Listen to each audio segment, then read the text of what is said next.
Okay, here's your abbreviated review for the digestive system. We're going to kind of take this sequentially. We're going to start in the mouth. And the mouth, of course, there's mechanical digestion. What you should additionally know is there is chemical digestion begins here of carbohydrates with the enzyme amylase, which is secreted from the salivary glands.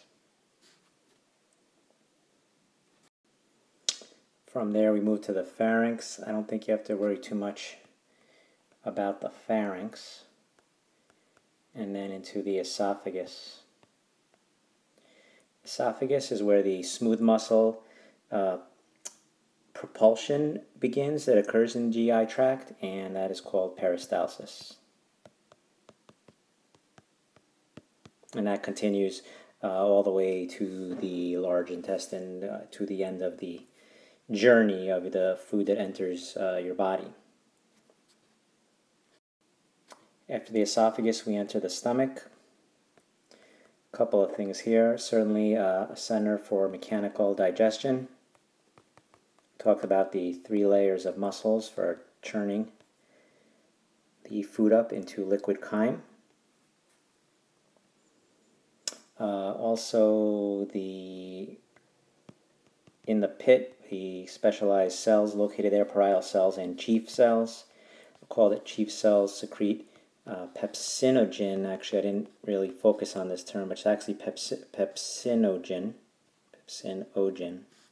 which is converted in the acidic environment of the stomach into the active pepsin, which helps to digest proteins chemically.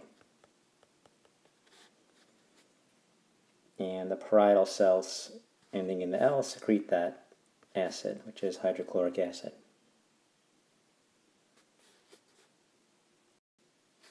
The stomach ends at the pyloric sphincter, which squirts the liquid chyme into the small intestine.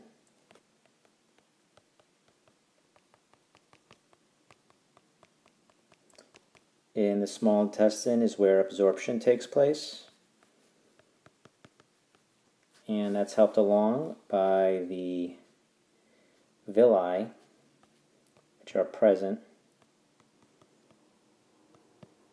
on in the small intestine lining. These are extensions of the lining of the small intestine which increase surface area. Recall that there are fingers, villi on the villi, or microvilli as well, for increasing surface area to increase the amount of absorption that can occur between the GI tract and your bloodstream. Also, this is where some of the important accessory organs hook up, being the liver and the pancreas.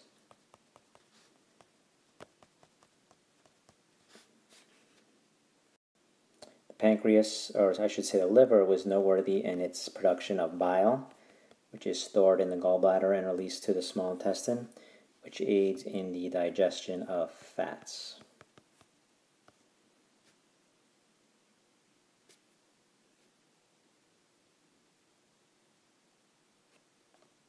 And last but not least, we have the large intestine.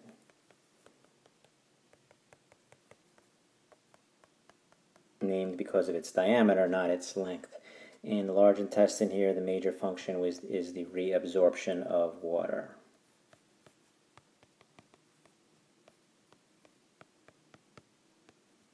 And this is where peristalsis ends, and the GI tract eventually ends, and where I end. Good luck.